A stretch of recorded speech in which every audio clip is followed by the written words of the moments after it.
Welcome back. Now, local businesses are integrating generative AI into their operations at a rapid pace.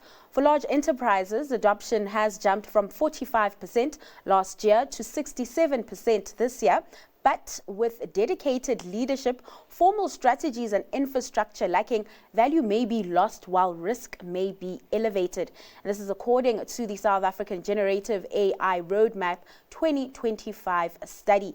Arthur Goldstuck, CEO of World Wide Worx, joins us with more insight into the findings of the study. Arthur, thanks so much for your time this afternoon. So more businesses, as mentioned, using generative AI in their operations. Perhaps as we get started, take us through some of the tools they're using. Are we seeing the likes of ChatGPT being used more, and what those tools are actually being used for in the businesses?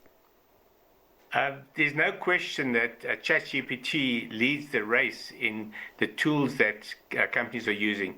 But the interesting thing is that from last year to this year, the percentage of companies using AI that also use ChatGPT remained exactly the same. It's very high, it's 93%. But second this year, jumping from third last year, is Microsoft Copilot. Okay. And the significant thing there is that last year it was at 62% of companies using it. This year at 74%. So when you consider that ChatGPT has remained stable, it looks like Copilot is going to come for them in a big way. And the reason for that is simple. It's because it's built into Microsoft Office tools, Office 365. So people who use Windows computers and the Office software automatically have Copilot constantly jumping up and saying, can I help you with this? Whereas you don't have that real active intervention from any of the other channels. So for example, Google Gemini, which used to be Bard, last year was on 56%, this year on 41%. And that's because it's not in your face, whereas Copilot is. And ChatGPT has got such strong positioning that people go there automatically.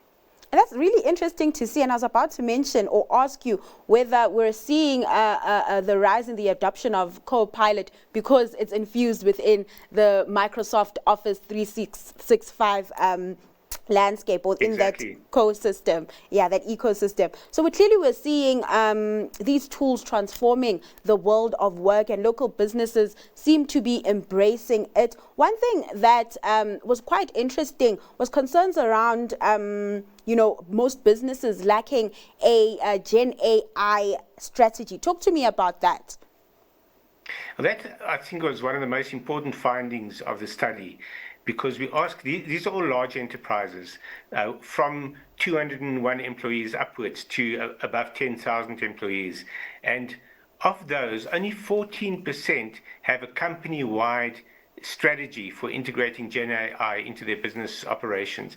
That's just over 1 in 10, which is quite a shocker. Another 22% have it in some areas of the business, and 9% have it formally under development. But a massive 56% of companies don't have or are not currently planning a defined strategy. You do have a chunk of those, 24% of the respondents are discussing it, but talking about it is a very long way from actually implementing it or having a strategy for implementing it. So you could say more than half are still at sea with regard to strategy. And in addition to that, it also seems like corporates haven't considered an ethical framework when it comes to these tools. Does that also speak to an actual strategy on generative AI? And to add to that, what does that sort of ethical framework look like? That's definitely a major issue. So, for example, when we ask what are the primary barriers to GenAI adoption, not many talk about regulatory and compliance. Yeah. But when we ask what are the... Can you hear me? Yes, yes. When we ask what are the most important factors for the successful deployment of GenAI, one of the elements that suddenly shoots up from where it was previously is oversight. And oversight refers to governance, policy, regulatory compliance, privacy, security, etc. So last year it was high, but it ranked low because everything was high last year.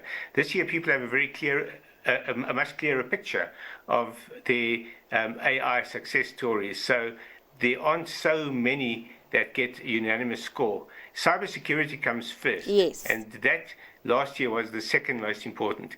And clearly companies realize that they have to protect their environment from how GenAI can go wrong. And we know how often it goes wrong. We read about the horror stories all the time.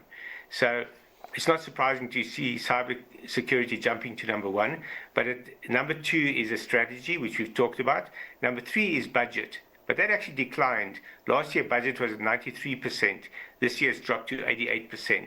So companies are realizing that budget is not the key to successful deployment, although it is important. But coming forth is oversight.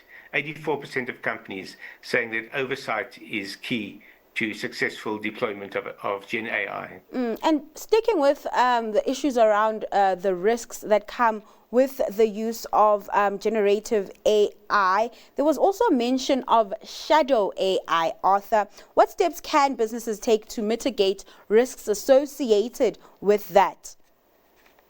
Now, that is a fascinating area which shows the extent to which people inside the company are using GenAI without it being approved. And in terms of officially approved use of GenAI across the company and no unauthorized use, that's still tiny. It grew from 11% last year to 15% this year.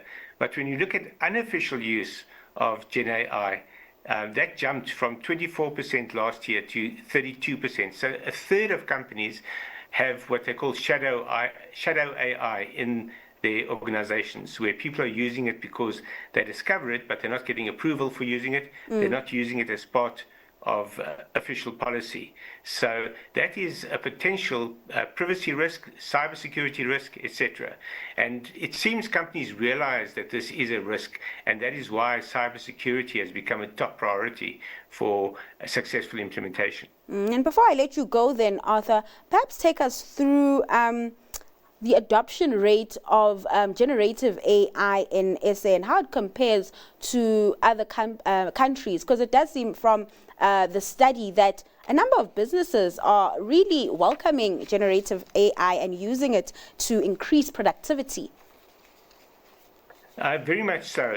But the area that we found has become most important in South Africa is competitiveness ahead of productivity. So productivity was the single most important benefit of AI a year ago. But now we're seeing that it's all about the customer. And competitiveness comes first and customer service comes third. Whereas a year ago, customer service wasn't even in the top 5, but it leaped up in terms of importance. And it's probably going to overtake productivity. And that tells us that while companies do see productivity as important, it's not as important as the elements that are customer facing, like being competitive in the marketplace through the use of GenAI and improving customer service and therefore the customer experience. All right, Arthur, thanks so much for your time and just taking us through the Generative AI Roadmap 2025 study. Thank you. That was Arthur Goldstuck, CEO of World Wide Worx.